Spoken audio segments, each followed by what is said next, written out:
मैं एक बार फिर से आपके लिए एक बेहतरीन क्लास लेके आऊँ। प्रीवियस क्लास में अपने डिस्कस किया था इंट्रोडक्शन ऑफ साइकोलॉजी के बारे में, जिसमें आपको मैंने बताया था कि स्कोप ऑफ साइकोलॉजी, इसको ब्रांच ऑफ साइकोलॉजी के नाम से भी जानते हैं। तो हमने आपको प्रीवियस क्लास में बताया था कि जो ब्रांचेज या स्कोप ऑफ साइकोलॉजी होते हैं वो दो टाइप के होते हैं, प्योर साइकोलॉजी और सेकंड होता है अप्लाइड साइकोलॉजी। आज हम डिस्कस करने वाले इस क्लास के अंदर सबसे पहले प्योर साइकोलॉजी। प्योर साइकोलॉजी जो होती है वो क्या करती है, एक फ्रेमवर्क या थ्योरीज को प्रोवाइड करवाने का काम करती है। क्या करती है? एक फ्रेमवर्क। हम बात लिखा है, यहाँ पे लिखा है कि it provide framework and theories. ये क्या करती है? एक ढांचा प्रोवाइड करती है, साथ साथ थ्योरीज प्रोवाइड करवाती है। और यहाँ पे बताया गया कि deals with formulation of psychological principle and theories. ये किससे डील करती है? जो साइकोलॉजिकल प्रिंसिपल और जो थ्योरीज होती है उनसे इनके क्या किया जाता है, प्योर साइकोलॉजी के अंदर डील किया जाता है। और ये सजेस्ट करती है कुछ ऐसी टेक्निक, कुछ ऐसे मेथड्स जो किस चीज के लिए काम आते हैं, एक इंसान के बिहेवियर को असेसमेंट करने के लिए, एक इंसान के बिहेवियर को एनालिसिस करने के लिए कि एक इंसान का बिहेवियर का कितना इंप्रूवमेंट हुआ है, कितना इंप्रूवमेंट हुआ, वो चीज किसके अंदर की जाती है? प्योर साइकोलॉजी के अंदर की जाती है। अब बात करते हैं कि प्योर साइकोलॉजी होती है वो फर्दर क्लासिफाइड किया गया है, इसको भी आगे क्या किया गया है, क्लासिफाइड किया गया, जिसमें सबसे पहले बताया गया है जनरल साइकोलॉजी। जनरल साइकोलॉजी क्या होती है? It is a large field of psychology. General psychology क्या होती है? बड़ा फील्ड होता है साइकोलॉजी के अंदर, जिसके अंदर क्या किया जाता है, deals with the fundamental rules and principles and theories of psychology in relation to study of behaviour of normal being. एक नॉर्मल ह्यूमन बीइंग के जो बिहेवियर होता है उसको स्टडी करने के लिए क्या किया जाता है, इसके अंदर कुछ प्रिंसिपल्स और कुछ रूल्स होते हैं जिनको क्या किया जाता है, डील किया जाता है जनरल साइकोलॉजी के अंदर। और ये क्या होती है, सबसे लार्जेस्ट पार्ट होता है साइकोलॉजी का। ठीक है, इसके बाद सेकंड पार्ट बात आती है एबनॉर्मल साइकोलॉजी। एबनॉर्मल साइकोलॉजी क्या होती है? It is the study of abnormal behaviour and psychopathology. इसके अंदर क्या किया जाता है, एक इंसान का जो एबनॉर्मल बिहेवियर होता है या फिर किसी भी इंसान की जो साइकोपैथोलॉजी होती है, अपन साइकोपैथोलॉजी बोलते हैं, उसके अंदर मेंटल इलनेसेस, उन सब की स्टडी इसके अंदर की जाती है, एक एबनॉर्मल साइकोलॉजी के अंदर की जाती है। और साथ ही साथ इसके अंदर जो फोकस करते हैं, किस पे फोकस किया जाता है, किसी भी पर्सन के जो रिसर्च और जो उसका ट्रीटमेंट होता है उन चीजों पे क्या किया जाता है, इसके अंदर फोकस किया जाता है। वो चीज क्या कहलाती है? एबनॉर्मल साइकोलॉजी कहलाती है। इसके बाद थर्ड वन जो होती है वो सोशल साइकोलॉजी होती है। सोशल साइकोलॉजी के अंदर क्या बताया गया है? It deals with uses of scientific method to study social influences and social interaction.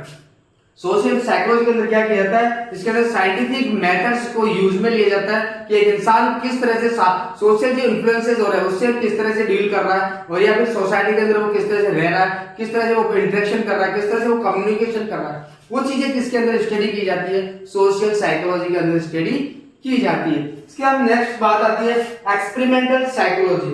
Experimental psychology के अंदर क्या बताया गया है? It describe the ways by which psychological experiment carried out in controlled manner for the study of behavior। इसके अंदर क्या किया जाता है, कुछ ऐसे साइंटिफिक वेज होते हैं, कुछ ऐसे रूल्स और प्रिंसिपल्स होते हैं, कुछ ऐसे मेथड्स होते हैं जिनको क्या किया जाता है, एक्सपेरिमेंट किया जाता है उनके ऊपर। किसके ऊपर किया जाता है?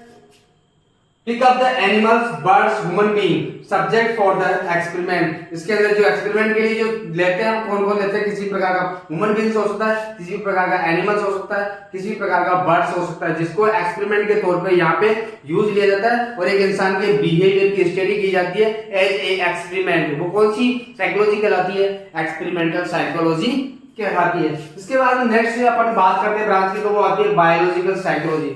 जो बायोलॉजिकल जो साइकोलॉजी होती है उसको बायोसाइकोलॉजी के नाम से भी जाना जाता है। It is also known as biopsychology.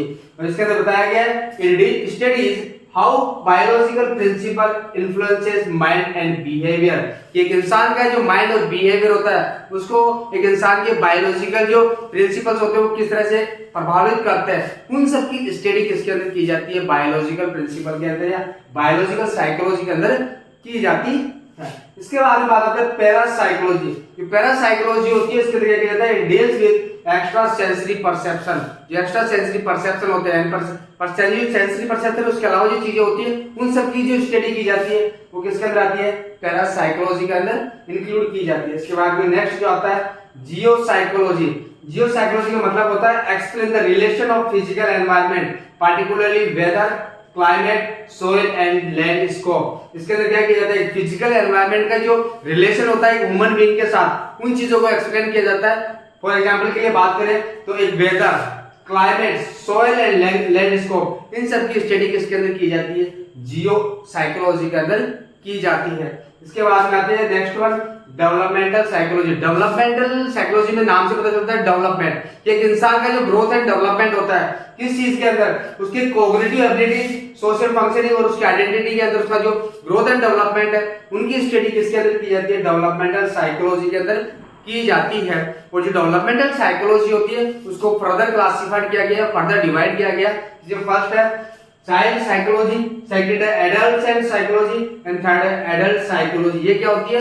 Developmental psychology की फर्दर ब्रांचेस होती है। इसके बाद नेक्स्ट आती है जिसको अपन बोलते हैं कंपैरेटिव साइकोलॉजी। कंपैरेटिव साइकोलॉजी में क्या किया जाता है कि it is a branch of psychology in which study of animal behaviour. जो कंपैरेटिव साइकोलॉजी होती है उसके अंदर एक एनिमल्स के बिहेवियर की क्या की जाती है? स्टडी की जाती है, जो कि एक साइकोलॉजी की ब्रांच होती है। यानी कंपैरेटिव साइकोलॉजी क्या होती है? ये साइकोलॉजी की ब्रांच है जिसके अंदर क्या किया जाता है? एक एनिमल्स जो जानवर होते हैं उनके बिहेवियर की स्टडी की जाती है। वो कौन सी होती है? कंपैरेटिव साइकोलॉजी कहलाती है। इसके बाद लास्ट में जो आती है प्योर साइकोलॉजी की लास्ट ब्रांच जिसको अपन बोलते हैं कॉग्निटिव साइकोलॉजी। कॉग्निटिव साइकोलॉजी के अंदर क्या किया जाता है? एक इंसान जो ह्यूमन बीइंग होता है उसकी थॉट प्रोसेस और उसकी जो कॉग्निटिव प्रोसेस होती है उनकी स्टडी की जाती है किसके अंदर? कॉग्निटिव साइकोलॉजी के अंदर। कॉग्निटिव थॉट प्रोसेस का मतलब जरिए तो एग्जांपल के लिए देखें तो एक इंसान की जो अटेंशन, एक इंसान की जो मेमोरी होती है, एक इंसान का जो परसेप्शन, एक इंसान की जो डिसीजन मेकिंग एबिलिटी होती है, एक इंसान की जो प्रॉब्लम सॉल्विंग एबिलिटी होती है, साथ साथ उसका थिंकिंग और उसकी पर्सनैलिटी, इन सब की स्टडी किसके अंदर की जाती है? कॉग्निटिव साइकोलॉजी के अंदर की जाती है। ये क्या होती है? कंप्लीट प्योर साइकोलॉजी होती है, जो कि क्या होता है? एक स्कोप ऑफ साइकोलॉजी या ब्रांच ऑफ साइकोलॉजी का फर्स्ट टाइप है। तो दोस्तों आज के लिए इतना ही। नेक्स्ट क्लास में अपन डिस्कस करेंगे और भी बेहतरीन कॉन्सेप्ट्स के साथ में, जिसके अंदर पढ़ा जाएगा एप्लाइड साइकोलॉजी। तब तक के लिए जय हिंद, जय भारत।